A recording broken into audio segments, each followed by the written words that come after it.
الحمد لله والصلاة والسلام على رسول الله لا حول ولا قوة إلا بالله رب اشرح لي صدري ويسر لي أمري واحلل عقدة من لساني يفقهوا قولي ربي زدنی علما۔ السلام علیکم ورحمۃ اللہ وبرکاتہ۔ عزت دار بہنیں، عزت دار بھائی، پیارے بچوں، آپ سب کا ویلکم ہے، استقبال ہے اس نماز کے مسائل 23 میں۔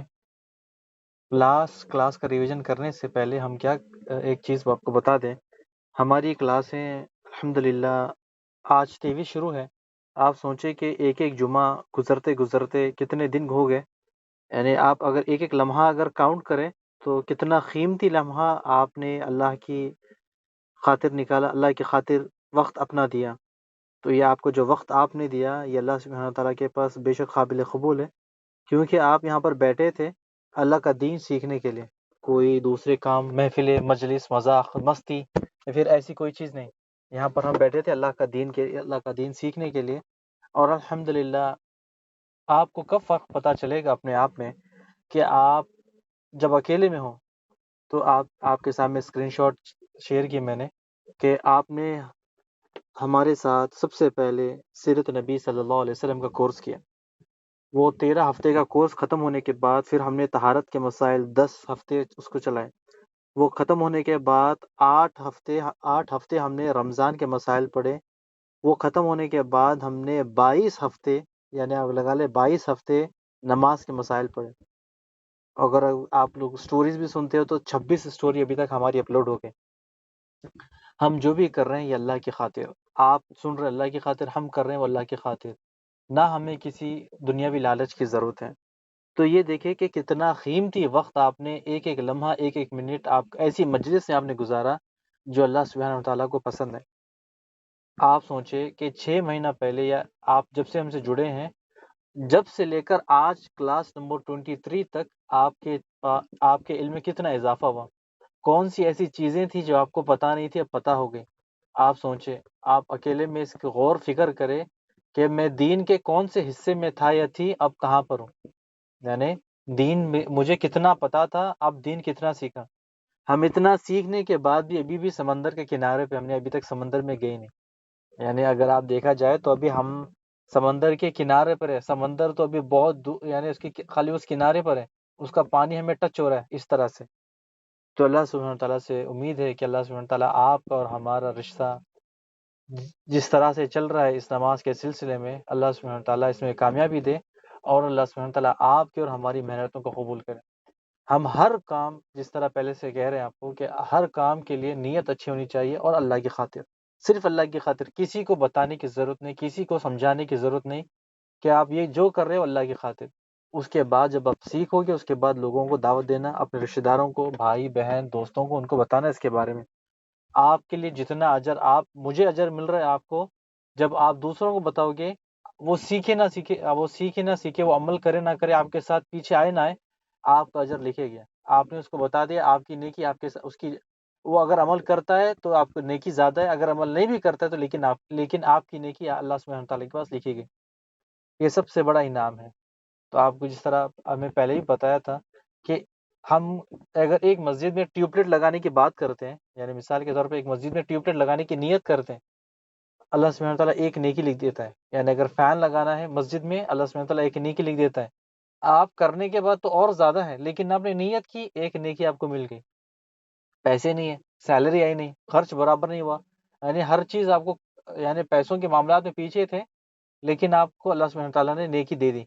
اب یہیں پر اگر برائی کی کام کریں، کہ ہم اگر سوچیں کہ ایک چوری کر لوں، ہم سوچیں کسی غیبت کر دیں، ہم سوچیں یا کوئی بدمعاشی والا کام کر دے، برا کام کر دے، اللہ سبحانہ تعالیٰ ہمیں اس کا گناہ نہیں دیتا، کیونکہ ہم نے تو نیت کی تھی لیکن کیا نہیں۔ پھر اس کے بعد جب برائی کر لیتے ہیں، کرنے کے بعد بھی اللہ سبحانہ تعالیٰ فرشتوں کو کہتا ہے ٹھہر جاؤ، میرا بندہ استغفار کر لے گا، ٹھہر جاؤ، میری بندی توبہ کر لے گی، ٹھہر جاؤ، رک جاؤ۔ اسی طرح کئی گھنٹوں گزر جاتے ہیں، اس کے بعد جو فرشتہ وہ آپ کی غلطی لکھتا ہے۔ تو یعنی نیکی کرنے پر انسٹنٹلی آپ کو، جب ہی آپ کو نیکی یا ایک نیکی مل جاتی ہے صرف نیت کرنے سے، اور برائی کرنے کے بعد بھی فرشتہ آپ کا انتظار کرتا ہے کہ آپ استغفار کر دے، وہ لکھے ہی نہیں آپ کو، پھر بعد میں استغفار کرتے تو میٹ دیتا ہے۔ تو یہ اللہ سبحانہ تعالیٰ کی سب سے بڑی نعمت ہے آپ کے اور ہمارے ساتھ، کہ آپ اور ہم یہاں پر دین سیکھ رہے ہیں اللہ کی خاطر، اور جو کر رہے ہیں ہمیں اللہ کی خاطر، کسی کو دکھانا ہے، کسی ہمیں دکھانے کی ضرورت نہیں ہے، ہم جو کریں صرف اللہ کی خاطر۔ تو انشاءاللہ ہماری کلاس کا آغاز کرتے ہیں۔ لاسٹ کلاس کو ہم کمپلیٹ کرتے ہیں جس میں ہم نے عورت اور مرد کے سطر کے ٹاپک چل رہا تھا، تو ٹائم بہت کم تھا ہمارا، اسی لیے ہم نے اس کلاس میں کمپلیٹ کرتے ہیں انشاءاللہ۔ نماز کی جو 9 شرطیں ہم پڑھ رہے تھے، ٹھیک ہے، تو سب سے پہلے کوئز حل کر لیتے ہیں، تاکہ ہمارے لیے جو بہن بھائی ہمارے کوئز کا حل انہوں نے کیا تھا ان کو پتہ چل جائے کہ کون سے کوئز میں سوال انہوں نے ٹھیک ٹھاک دیے اور کون سے غلط ہیں، تو یہ آپ کے سامنے آپ کو پتہ چل جائے گا کہ کون سے جواب کون سے صحیح ہیں۔ سب سے پہلا سوال تھا کہ نماز کی شرائط میں نماز میں رکوع چھوٹ جائے کیا کریں؟ تو یہ آپ کو پتہ ہے، لیکن پھر بھی ایک بار اس کو دہراتے ہیں۔ اگر نماز میں رکوع یا سجدہ، تکبیر تحریمہ اگر ہماری چھوٹ گئی، یعنی تکبیر اولا، تو پھر سے ہمیں دوبارہ نماز دہرانی پڑے گی، یا تو پھر اس رکن کو دہرانا پڑے گا، ٹھیک ہے، اور وہ کرنا ضروری ہے، اس کے بنا نماز پوری نہیں۔ کوئی اگر سجدہ چھوٹ گیا یا رکوع چھوٹ گیا تو ہمیں دوبارہ وہ کرنا ہے، اس کے بنا کوئی چارہ نہیں ہے، اس کے بنا نماز قبول ہے۔ دوسرا سوال یہ تھا کہ سجدہ سہو کیا ہے؟ اس میں ہماری بہنوں کے کمنٹس بھی آئے اور انہوں نے سوال بھی کیا، اللہ آپ کو جزائے خیر دے۔ کوئی چیز سمجھ میں نہ آئے، آپ بنا فکر، بنا کوئی ٹینشن کے، بنا کوئی اپنے آپ کو نیچے دکھائے، آپ سوال کریں ہم سے۔ ابھی اس کو آپ کو سمجھاتے ہیں۔ نماز میں کوئی کمی کوتاہی ہو جائے، ٹھیک ہے، سجدہ سہو کیا ہے؟ اب آپ کو بتاتے ہیں کہ نماز میں کبھی کمی کوتاہی ہو جاتی ہے، ہمیں اس پہ سجدہ سہو کرنے ہیں، یعنی اس کا یہ کفارہ ہے۔ اس کا طریقہ میں آپ کو آگے بتاؤں گا انشاءاللہ۔ پہلے اس کو سمجھ لیتے ہیں۔ فرض ارکان، یعنی نماز میں چھوٹ جائے فرض ارکان، اسے دوبارہ کرنے، جس طرح اوپر بتایا تھا آپ کو۔ اگر وہی واجبات چھوٹ جائے تو اسے سجدہ سہو سے پورا کریں گے، یعنی یہ اس کا کفارہ ہے۔ آپ کو ہم نے بتایا تھا کہ نماز کے فرائض کتنے ہیں؟ نماز کے 14 فرائض ہیں، ٹھیک ہے، اور نماز کے انشاءاللہ امید ہے کہ ہمارے پاس اس کی پکچر آپ کو اپلوڈ کر دیں گے گروپ کے ایڈمن، کہ نماز کے فرائض، نماز کے واجبات۔ نماز کے فرائض 14 ہے، جس میں ایک بھی اگر چھوٹ جائے تو اسے دوبارہ کرنا ہے، اس میں اسے سجدہ سہو بھی کرنا ہوگا، اور رکن بھی، وہ ارکان بھی اسے دوبارہ کرنا پڑے گا۔ واجبات میں 8 واجبات، جس میں ہمیں اس کو لوٹانے کی کرنے کی ضرورت نہیں ہے، بس ہم 2 سجدہ سہو کر لیں، وہ ہمارے لیے کافی ہے، ٹھیک ہے۔ یہ انشاءاللہ امید ہے کہ سمجھ میں آئے۔ سجدہ سہو کا طریقہ، آپ مثال کے طور پر عشاء کی نماز پڑھیں، آپ کوئی بھی نماز پڑھیں، میں عشاء کی بتا رہا ہوں آپ کو تاکہ آپ کو سمجھ میں آئے۔ تو عشاء کی نماز میں آپ دوسری رکعت میں تشہد میں بیٹھنا بھول گئے۔ دوسرا تشہد کیا ہے؟ دوسرا تشہد کون بتائے گا؟ دوسرا تشہد کیا ہے؟ واجبات میں سے اگر بھول جائے 2 سجدے سہو سے کافی ہے، لیکن آخری تشہد لازم ہے۔ اگر آخری تشہد ہم بیٹھے نہیں، ویسے ہی اٹھ گئے یا سلام پھیر دیے سجدے سے اٹھ کر، تو پھر ہماری نماز نہیں، ٹھیک ہے۔ اب ہم مثال کے طور پر عشاء کی نماز پڑھ رہے ہیں، تیسری رکعت میں ہے، ٹھیک ہے، تیسری رکعت سے پہلے ہمیں کیا کرنا ہے؟ تشہد میں بیٹھنا ہے۔ دوسری رکعت ہم جب پہلی رکعت پڑھ لی، دوسری رکعت پڑھ لی، تیسری رکعت میں ہم کھڑے ہو گئے، یہ غلطی ہو گئی ہم سے۔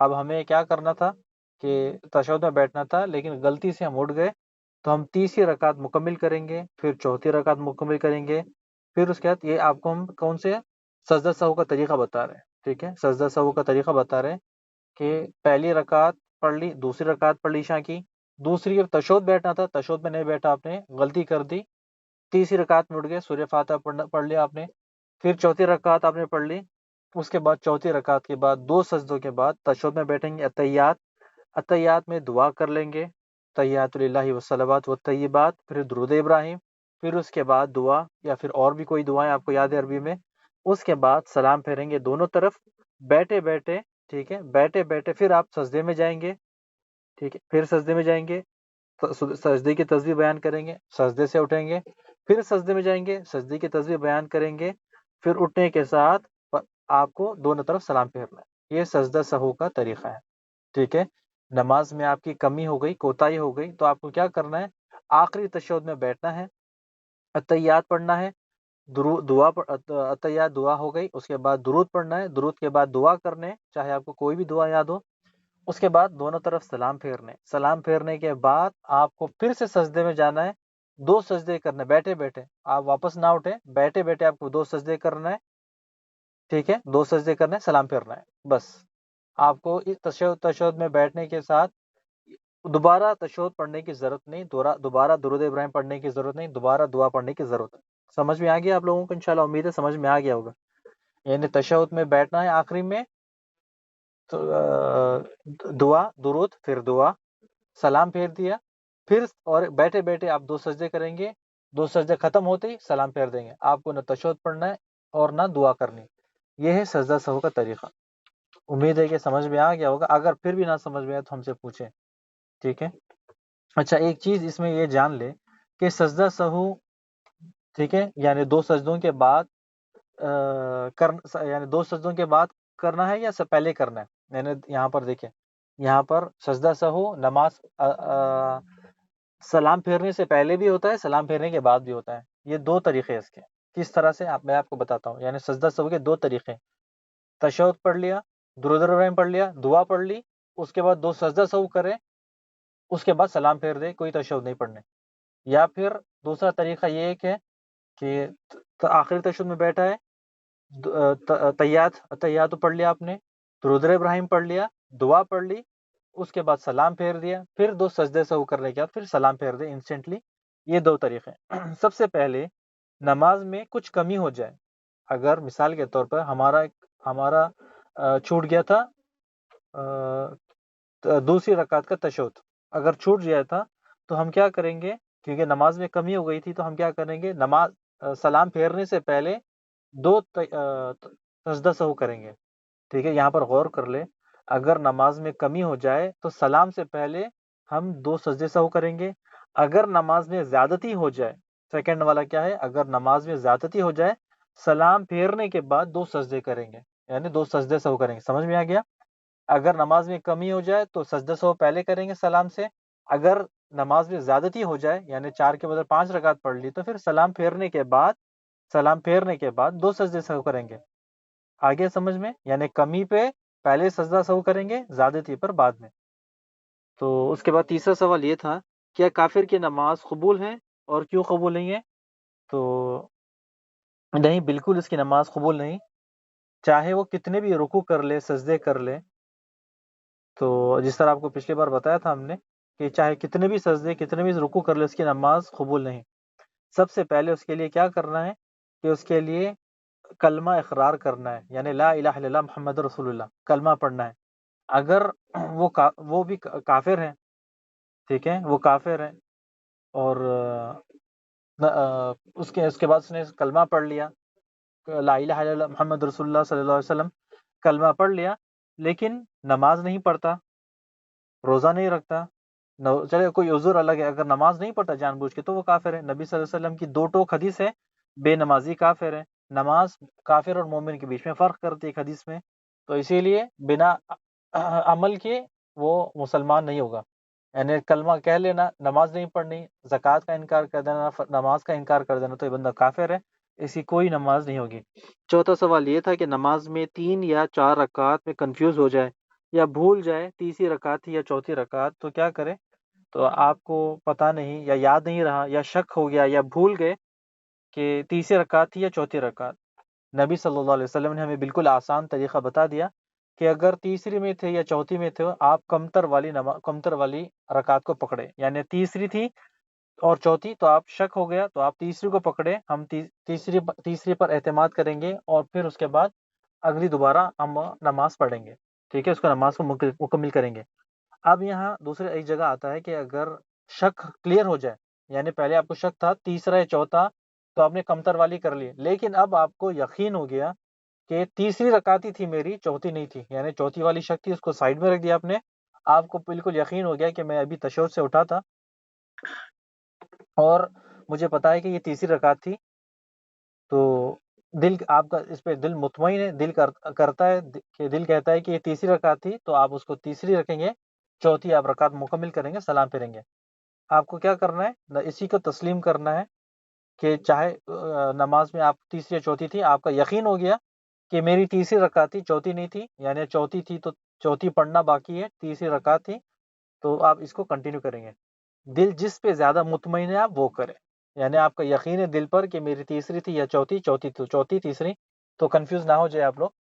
تو اسی لیے آپ کو پہلے دونوں طریقے بتا دیے کہ اگر آپ بھول جائے، اگر چوک ہو جائے یا پھر غلطی ہو گئی تو آپ کم والی نمازوں کو پکڑ لیں. اگر پھر بھی آپ کو یقین ہو جائے، کوئی شک کی گنجائش ہی نہیں ہے، تو آپ تیسری پکڑیں گے، چوتھی والے کی، اور اگلے پڑھیں گے انشاءاللہ. کلاس نمبر 22 کا انشاءاللہ آغاز کرتے ہیں. تو اللہ سبحانہ تعالیٰ ہم نے جو پڑھا سیکھا، اللہ سبحانہ تعالیٰ ہمارے دل میں اس کو اتارے، محفوظ کرے اور لوگوں کو دعوت دینے کی توفیق دے، آمین. ہم سطر کے بارے میں پڑھ رہے تھے. نماز کی 9 شرطیں ہیں. تو سب سے پہلی ہم نے آپ کو بتایا تھا کہ اسلام. اگر اسلام ہے تو پھر اس کا ہر عمل قبول ہے. اگر اسلام نہیں تو پھر اس کی کوئی بھی نماز، کوئی بھی عبادت، کوئی بھی روزہ، کوئی حج قبول نہیں. چاہے وہ درگاہ پرست ہو، اگر وہ تعویذ بھی پہنتا ہے تو اس کی کوئی عبادت قبول نہیں. ہم نے پچھلی بار آپ کو بتایا تھا، ہم نے پہلے پڑھ کر آئے آپ صلی اللہ علیہ وسلم کی حدیث، من اللہ ختمی متن فقد اشرک، جس نے تعویذ، دھاگا، کڑا لٹکایا اس نے شرک کیا اور اس کی کوئی عبادت قبول نہیں. اللہ کے پاس اس کی کوئی عبادت قبول نہیں. دوسری نماز کی شرط یہ تھی کہ عقل، نماز پڑھنے والا عقل مند ہو. بے عقل کی کوئی نماز یعنی بے عقل کی کوئی نیکی یا برائی لکھی نہیں جاتی. اگر اسے پتہ ہی نہیں کہ وہ کیا کر رہا ہے، اچھا کام ہے یا برا کام کر رہا ہے، تو اسے پتہ ہی نہیں، تو اس کی نہ کوئی نیکی ہے نہ کوئی برائی ہے، کیونکہ وہ دماغ سے بالکل الگ ہے. 3 طرح کے لوگ ہیں، آپ یہ نوٹ کر لیں، 3 طرح کے لوگ ہیں جن سے قلم اٹھا ہوا ہے، ان کی نہ کوئی نیکی لکھی جاتی ہے نہ کوئی برائی. 3 طرح کے لوگ آپ کے پاس موجود ہیں، آپ کے گھروں میں، آپ کے رشتہ داروں میں، یا کوئی نہ کوئی آپ کے پاس موجود ہے. 3 طرح کے لوگ. سب سے پہلا کون سا ہے؟ سویا ہوا آدمی، جب تک جاگ نہ جائے. سوتے ہوئے اس کے پر کوئی نہ قلم لکھا جاتا ہے، نہ اس کی کوئی نہ نیکی نہ برائی. یعنی اگر سو گیا، عصر کی نماز کا ٹائم تھا، اس نے نماز پڑھی ہی نہیں، یعنی سوتے رہ گیا، عصر تھک گیا تھا، تو اس کی کوئی نماز نہیں. وہ اٹھنے کے بعد نماز پڑھے گا جیسا اسے یاد آ جائے. بھول گیا تو اس کے لیے کوئی مسئلہ نہیں. دوسرا، بچہ جب تک بالغ نہ ہو جائے، ٹھیک ہے، نہ اس کی کوئی نیکی لکھی جاتی ہے نہ برائی. بچہ جب تک بالغ نہیں ہوتا تو اس کی نہ کوئی نیکی ہوتی ہے نہ کوئی برائی. تیسرا، غور سے سنیں آپ لوگ، ہلے نہیں. اور اگر کوئی کچن میں جا رہا ہے تو کچن میں سے واپس آ جائے، اور اگر کوئی گھوم رہا ہے یہاں وہاں تو ایک جگہ فون کے پاس آ جائے، ٹھیک ہے. تو یہ ضروری چیز ہے. تیسرا، پہلے ہم نے آپ کو بتایا تھا کہ سویا ہوا آدمی کوئی بھی اگر سوتا ہے تو اس کی کوئی نیکی برائی نہیں لکھی جاتی. دوسرا، بچہ جب تک بالغ نہ ہو جائے. تیسرا، پاگل مجنون جب تک اسے عقل نہ آ جاتی ہے، یا ان کی کوئی برائی لکھی نہیں جاتی یا کوئی نیکی لکھی نہیں جاتی. ٹھیک ہے. جو شخص پاگل ہوتا ہے، ذہن سے کمزور ہوتا ہے، اسے پتہ ہی نہیں کیا کر رہا ہے، تو اس کی کوئی نیکی، اللہ سبحانہ تعالیٰ کے پاس نہ کوئی نیکی ہے نہ کوئی برائی ہے. اچھا، بیماری یا بے ہوشی کی وجہ سے جو نمازیں چھوٹ جاتی ہے اسے قضا کرنا ہے. اب یہ ہمارے لیے امپورٹنٹ پوائنٹ ہے، یہ آپ غور سے سنیں. امپورٹنٹ کا مطلب امپورٹنٹ ہے، ایسا نہیں کہ آپ پھر گھومنے لگے. امپورٹنٹ ابھی دیکھیں کہ یہ ہمارے لیے ضروری ہے کہ بیماری یا بے ہوشی کی وجہ سے جو نمازیں چھوٹ جاتی ہے اس کو قضا کرنی ہے یا نہیں کرنی ہے. یہ آپ یہ سن لیں، اس میں انشاءاللہ یہ امپورٹنٹ ہے ہمارا، یہ ہمارا نماز کے مسائل سے ریلیٹڈ ہے. اگر کوئی آدمی خود سے نشہ کرنے والی چیز کھا لیتا ہے یا پی لیتا ہے، ٹھیک ہے، اور کوئی ڈرگس لے لیتا ہے اور بے ہوش ہو جاتا ہے، تو اسے یہ جو بے ہوش ہو گیا تھا، ٹھیک ہے، اپنے خود سے، یعنی ڈاکٹر نے اسے انجیکشن دے دیا بے ہوشی کا آپریشن کے لیے، یا کوئی شخص ہے نشے والی چیز کھا لی، اس نے گولی کھا لی، یا نشے والی کوئی چیز، شراب اس طرح سے پی لیا اس نے اور بے ہوش ہو گیا، پتہ ہی نہیں کہ کیا کون سا وقت تھا کیا تھا. جب تک وہ بے ہوش تھا، جتنی نمازیں اس کی قضا ہو گئی، وہ ساری نمازوں کو اسے ادا کرنا ہے. جتنی نمازیں، یعنی اگر اس نے شراب پی لی تھی، حرام کھا لیا تھا، یا بے ہوشی والی دوا کھا لی تھی، کچھ بھی کر لیا، وہ بے ہوش ہو گیا، اور یا حتیٰ کہ ڈاکٹروں نے اسے انجیکشن دے دیا بے ہوشی کا آپریشن کے لیے، 1 دن 2 دن کے لیے جتنا بھی تھا، جب تک بے ہوش تھا، جتنی اس کی نمازیں قضا ہوئی ہے، وہ تمام نمازیں وہ قضا ادا کرے گا. جتنی نمازیں تھیں وہ نماز پڑھے گا. شیخ صالح العثیمین کا فتویٰ ہے، اگر آدمی اللہ کی طرف سے بے ہوش ہوتا ہے، اس پر کوئی نمازیں، جتنی نمازیں اس پہ سے گزرتی ہے، اسے کوئی بھی نماز قضا ادا کرنے کی ضرورت نہیں، کیونکہ آدمی بے ہوش ہو گیا تھا اور اس کے اوپر سے قلم اٹھا ہوا تھا.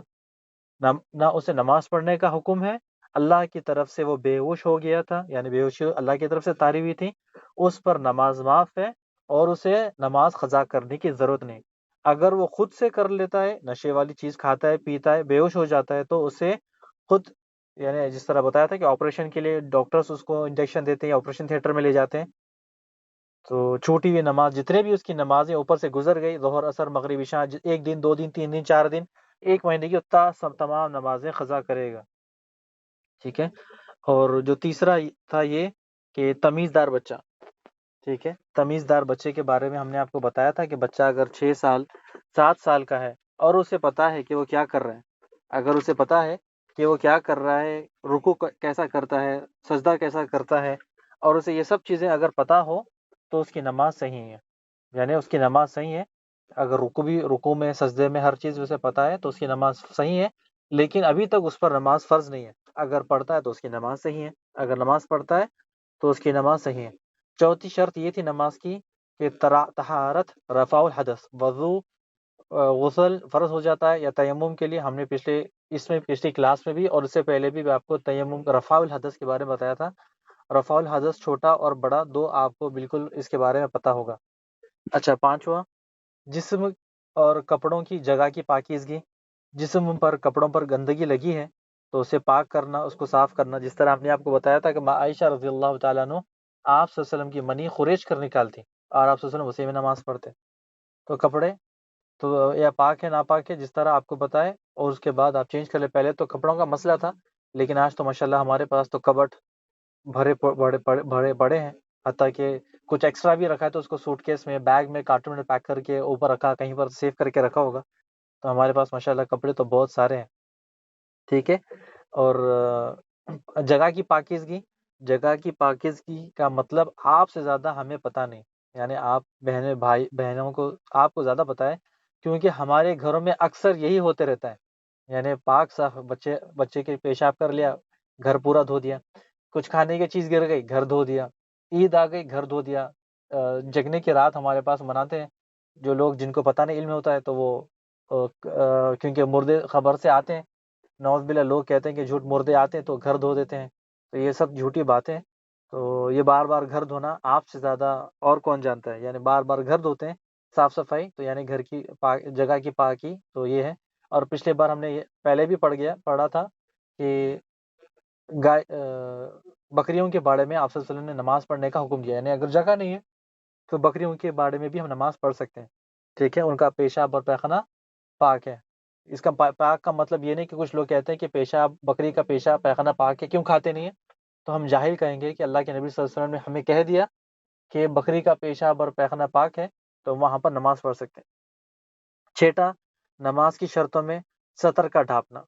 ٹھیک ہے. یہ ضروری، ہم نے پچھلے یہیں پر ہماری ایک چیز کچھ آپ کو یاد دلانا ہے، کیونکہ یہ ضروری پوائنٹس ہیں ہمارے سطر کا ڈھانپنا. یہ بہت ضروری ہے اور آپ لوگ غور سے سنیں، عورتیں ہو یا مرد، ہم سب کے لیے ضروری ہے. سطر صحیح نہیں، نماز نہیں. سطر کیا ہے؟ سطر جسم کا وہ حصہ جسے نماز میں ڈھانکنا، چھپانے کا حکم دیا ہے. مرد کا سطر کیا ہے؟ ناف سے لے کر گھٹنوں تک. ٹھیک ہے. اگر مرد کے پاس کپڑے نہیں ہے، اگر اس کا کپڑا کم سے کم اس کا ایک، جس کو ہم تائبان کہتے ہیں، لنگی کہتے ہیں، کہ ہماری ناف سے لے کر گھٹنوں تک ہے، تو پھر اس میں وہ نماز پڑھ سکتا ہے. جسم کا اوپر کا حصہ، اس کا سینہ، شولڈر کھلے ہیں، وہ نماز پڑھ سکتا ہے، کیونکہ اس کے پاس کپڑے نہیں ہیں. اس کے پاس کوئی کپڑے نہیں ہیں. ایسا نہیں کہ کپڑے رکھ کر نماز پڑھتے، ایسی نماز نہیں. کہ اگر بالکل کپڑے نہ ہوں تو اگر کپڑے اگر ہو تو اوپر جسم بھی ڈھانپ لیں. اور اس کے بعد عورت کا سطر کیا ہے؟ عورت کا سطر جسم کا ہر حصہ بند ہونا چاہیے. نماز میں عورت کا جسم کا ہر حصہ بند ہونا چاہیے، چھپا ہونا چاہیے، سوائے چہرے اور ہاتھ کی ہتھیلی کے. عورتوں کی نماز تبھی قبول ہوگی جب اس کا جسم کا ہر حصہ چھپا ہوگا، بند ہوگا. چاہے موٹی چادر ہو، موٹا ڈریس ہو، صرف ہمیں کیا اس میں ہمارا چہرہ اور ہتھیلی کھلی رکھنی ہے. امید ہے کہ سمجھ میں آ گیا آپ کا کہ سر سے لے کر پاؤں تک دوپٹہ ہے. اگر جسم کا کوئی حصہ کھلا ہے اور وہ نماز پڑھتی ہے تو اس کی نماز قبول نہیں. اکثر ہماری بہنیں غلطی کرتی ہے، یا ہمارے گھر کی بڑی عورتیں وہ غلطی کرتی ہے. کیا کرتی ہیں کہ نماز کے دوران جسم کے حصے کھلے ہوتے ہیں. نماز کے دوران جسم کے حصے کھلے ہوتے ہیں، جس سے نماز نہیں ہوتی. ٹھیک ہے. کس طرح سے ابھی ہم انشاءاللہ آگے بتاتے ہیں آپ کو کس طرح سے. اگر آپ کے پاس نماز کا ڈریس ہے، آن لائن آپ دیکھیں نماز کا ڈریس آپ کو مل جاتا ہے، یعنی سر سے لے کر پیروں تک دوپٹہ چھپا ہوتا ہے، یا پھر اگر یہ نہیں ملتا تو آپ ساکس پہن لیں۔ کچھ علماء کے پاس اختلافات ہے کہ جسم کا سامنے کا حصہ کھلا ہونا یا انگلیوں کے جو پنجہ جس کو کہتے ہیں فرنٹ سائڈ میں وہ کھلا ہے تو بھی ٹھیک ہے، کوئی مسئلہ نہیں ہے، لیکن ہم کیوں رسک لیں؟ یعنی علماء کا قول الگ الگ ہے۔ کوئی کہتا ہے کہ سامنے کا حصہ اگر کھلا ہے تو کوئی بات نہیں، نماز ہو جائے گی، لیکن جب ہم نماز کے لیے جاتے ہیں، جب نماز کے لیے ہم جاتے ہیں تو ہمارے جسم کے جو حصے ہیں وہ اگر کھلے ہیں تو پھر ہماری نماز نہیں۔ تو یہ ہمارے لیے ضروری ہے کہ کیوں رسک لیں ہم نماز کے دوران۔ یہ سیفٹی ہماری یہ ہے کہ فل کور کر لیں۔ نماز میں کپڑے کبھی اوپر ہو جاتے ہیں، کبھی نیچے چلے جاتے ہیں، کبھی سطر سے اٹھ جاتے ہیں، کبھی بچے گھوم جاتے ہیں، تو اس میں کوئی بات نہیں، لیکن ایسے کپڑے جو باریک ہو، جس کی اوڑھنی ہے، جسم کے اندر کا جسم دکھتا ہو تو اس میں نماز نہیں۔ باریک سے مطلب یعنی باریک سے باریک جسم کا اندر کا حصہ دکھتا ہے، سر کے بال دکھتے ہیں، ایسی اوڑھنی ایسی چادر، تو اس میں نماز نہیں ہوتی۔ تو باریک کپڑے ویسے بھی اللہ ہمیشہ ہماری شریعت دین اسلام ہمیں اجازت نہیں دیتا، یعنی باریک شرٹ، باریک شلوار، باریک اوڑھنی، باریک دوپٹہ جس کا اندر کا حصہ نظر آتا ہو۔ جو عورت ہے، یہ قیامت کی نشانی میں سے ایک نشانی ہے کہ عورت ایسے لباس پہنیں گی باریک ریشم کا یا پھر کوئی کاٹن کا، کوئی بھی ایسی چیز جس کا اندر کا جسم کا حصہ صاف نظر آتا ہو، صاف نظر آتا ہو۔ یہ قیامت کی ایک نشانی میں سے ایک نشانی ہے، یعنی اس میں اگر عورت ایسے کپڑے پہن کے نماز پڑھتی ہے تو نماز نہیں ہوتی۔ ہمارے گھروں میں اکثر عورتیں ساڑی پہنتی ہیں اور اوپر سے کبھی کبھی اوڑھنی ڈال دیتی ہے، دوپٹہ لے کر جب نماز اذاں ہوتی ہے تو دوپٹہ ڈالتی ہے، اور جب نماز ختم ہوتی اذاں ہوتی ہے تو دوپٹہ نکال دیتے ہیں۔ یعنی یہ علم کی یا علم نہ ہونے کی وجہ سے غلط کام کرتے ہیں۔ یعنی عورت کا جسم کا جو حصے صرف اپنے شوہر کو وہ دکھا سکتی ہے، اپنے بچوں کو بھی نہیں دکھا سکتی۔ یعنی بچے اگر بڑے ہو گئے تو اپنے بچوں کو بھی وہ اپنے جسم کا حصہ نہیں دکھا سکتی، ان سے بھی اسے عورت کو پردہ کرنا ہے۔ لیکن اکثر ہمارے گھروں میں لا علمی کی وجہ سے ہم اپنا خود کا نقصان کرتے ہیں، یعنی جو حصہ صرف اپنے شوہر کو دکھانا ہے وہ بڑے بڑے بچے ہمارے گھر میں موجود ہیں وہ بھی دیکھتے ہیں۔ یعنی مثال کے طور پہ عورت کا کمر وہ بالکل کھلی ہوتی ہے، کافر تو کافر چھوڑے، مسلمان عورتیں بھی ایسی کرتی ہے کہ اس کی کمر کا حصہ وہ بالکل صاف نظر آتا ہے۔ یعنی دین اسلام نے عورت کو پردہ کرنے کا حکم دیا قرآن مجید میں، لیکن ہم یہاں پر پردہ تو چھوڑے جسم دکھاتے ہیں۔ اگر جب اذان کا وقت ہوتا ہے تو فوراً دوپٹہ سر پہ ڈال لیا، اوڑھنی سر پہ ڈال دی، اس کے بعد فوراً نکال دی، یعنی اس کے بعد جسم واپس حصہ دکھنا شروع ہو جاتا ہے۔ تو یہ بالکل غلط بات ہے کہ جسم کا حصہ عورت کے لیے جسم کا پردہ کرنا ضروری ہے، اور مرد کے لیے اس کی کمر یعنی اکثر مردوں میں بھی ہوتا ہے کہ اس کی کمر دکھتی ہے، بازار میں جاتا ہے تو اس کی کمر دکھتی ہے، نماز میں چاہے رکوع میں ہو یا پھر سینے میں سجدے میں ہو، اس کا ہر حصہ دکھتا ہے، تو یہ بالکل غلط ہے۔ جیسے عورت کے لیے کمر چھپانا ہے، جسم کے شولڈرز چھپانا ہے، صرف ہاتھ ہتھیلی یہ حصہ دکھنا ہے عورت کا، اس طرح مرد کو بھی اپنی شرمگاہ چھپانی ہے۔ تو شریعت نے ہمیں یہاں تک کہ حکم دیا کہ اگر عورت ایسی جگہ ہے جہاں مسجد بڑی ہے، کھلی جگہ ہے، مرد آگے سے سامنے گھوم رہے ہیں، آگے پیچھے جا رہے ہیں، تو عورت کو وہاں پر بھی اپنے چہرے کا پردہ کرنا ہے، یعنی نماز پڑھتے وقت اپنے چہرے کا پردہ کرنا ہے۔ ماں عائشہ رضی اللہ تعالیٰ عنہ کی حدیث ہے، یعنی اگر کوئی عورت چہرہ چھپا کر طواف کرتی ہے تو اس کا عمرہ حج نہیں ہوتا ہے، لیکن ماں عائشہ رضی اللہ تعالیٰ عنہ کیا کرتی کہ جب سامنے سے عمرہ کرتے وقت کوئی مردوں کا قافلہ جاتا تو اپنا چہرہ ڈھانپ لیتی، جیسا وہ جاتا پھر چہرہ اٹھا لیتی، یعنی ہمیں پردہ کرنے کا حکم دیا ہے۔ ٹھیک ہے، تو آپ کو سمجھ میں آ گیا کہ عورتوں کا ستر، مردوں کا ستر، عورتوں کا جسم کا ہر حصہ چھپنا ہے نماز میں، صرف ہتھیلی اور چہرہ۔ مرد کا ستر کیا ہے؟ ناف سے لے کر گھٹنوں تک، اگر اس سے زیادہ کپڑے ہیں تو اور زیادہ پہنے۔ ٹھیک ہے، اور اس کے بعد نماز کی 7ویں شرط، انشاءاللہ یہ 2 شرطیں لے کر آج ختم کرتے ہیں، 7ویں اور 8ویں 9ویں لے کر۔ نماز کی 7ویں شرط کیا تھی کہ نماز ہم نے اس کو آلریڈی ہم نے اس کو تفصیل سے پڑھ لیا ہے، ہم نے بیان کر لیا، پھر بھی یہاں سے آپ کو تھوڑا سا پڑھ لیتے ہیں کہ نماز کی ہماری 7ویں شرط، نماز کا وقت میں دخول، نماز کا وقت ہونا، یعنی اللہ سبحانہ تعالیٰ نے مومنوں پر نماز مقررہ وقت پر ادا کرنا فرض کیا ہے۔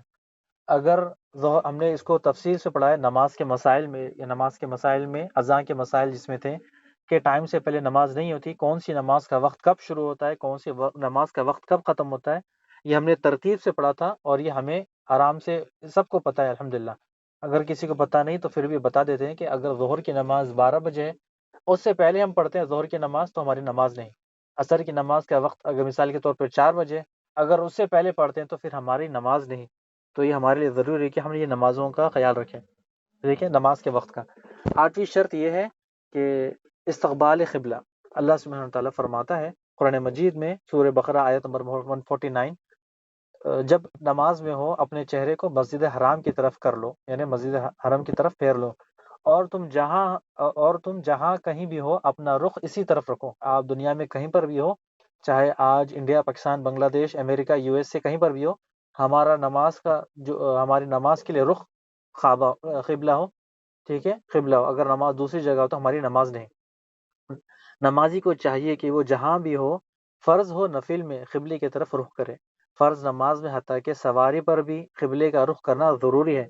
اگر سواری کا رخ قبلے سے سمیت سے مختلف ہو جائے اور اپنا رخ قبلے کی طرف پھیرنا چاہے، لیکن جو شخص بیمار یا جنگ وغیرہ کی وجہ سے جہاز میں سفر کر رہا ہو، ریل میں سفر کر رہا ہو، گاڑی میں سفر کر رہا ہو، یعنی کشتی میں وغیرہ میں ہو، اور ایسی جگہ اسے قبلے کی طرف رخ کرنا ممکن نہیں، کیونکہ وہ تو ڈرائیور نہیں ہے، کار تو چل رہی ہے۔ مثال کے طور پر عمرے کے لیے جا رہے ہیں پلین میں یا بس میں یا شپ میں، ہم جا رہے ہیں بس میں، اور ہمارا قبلے کی طرف منہ کرنا ممکن نہیں، تو پھر ہم ایسے ہی حالت میں نماز پڑھیں گے، ٹھیک ہے، ایسے ہی حالت میں نماز پڑھیں گے، جہاں پر بھی ہم چاہے فرض نماز کا ٹائم گزر رہا ہے تو ہم ایسے ہی نماز پڑھیں گے۔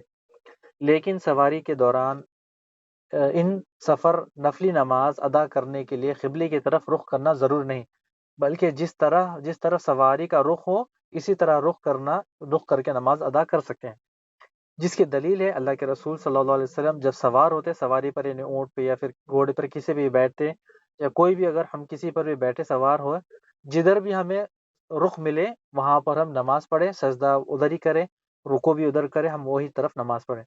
مزید اگر کسی شخص کو قبلے کی سمیت معلوم کیے بغیر نماز ادا کر لی، اگر کہ کوئی شخص ہے اس کو پتہ ہی نہیں کہ قبلہ کون سی جگہ ہے، ہم سفر میں ہیں اور ہمیں پتہ ہی نہیں کہ قبلہ کون سی طرف ہے، اور ہم بس نماز پڑھنے شروع کر دی، تو اس کی نماز نہیں ہوگی، اس کی نماز نہیں ہے۔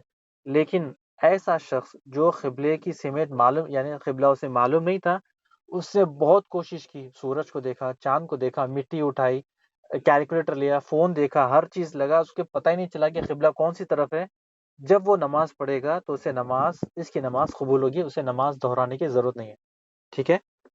یعنی قبلے کی طرف، یا چاہے ہم سفر میں ہو، یہاں کہیں پر بھی ہو، نماز پڑھتے وقت ہمیں پتہ ہو کہ ہمارا قبلہ کہاں ہو، اور اگر ہم نے بہت کوشش کی، پتہ ہی نہیں چلا کہ قبلہ کہاں پر ہے، اور فون استعمال کیا، گیجٹ استعمال کیا، ہر چیز ہم نے گیج استعمال کر لیا، چاند بھی نہیں دکھ رہا ہے، سورج بھی سمجھ میں نہیں آ رہا ہے کہ، اور اس کے بعد کوشش کرنے کے بعد ہم نے پھر نماز جہاں پڑھی، ہم نے جیسا موقع ملا پڑھ لی، تو وہ نماز قبول ہے۔ اور کسی نے محنت ہی نہیں کی، سیدھا سر اٹھایا، سجدے میں گر گیا، تو اس کی نماز قبول نہیں ہے۔ یہ تھے نماز کے مسائل۔ انشاءاللہ اگلی کلاس میں پھر نماز کے مسائل اور لیتے ہیں۔ یہ نماز کی 9 شرطیں ہم نے مکمل کر دی۔ بارک اللہ فیک و جزاکم اللہ خیر۔ السلام علیکم ورحمۃ اللہ وبرکاتہ۔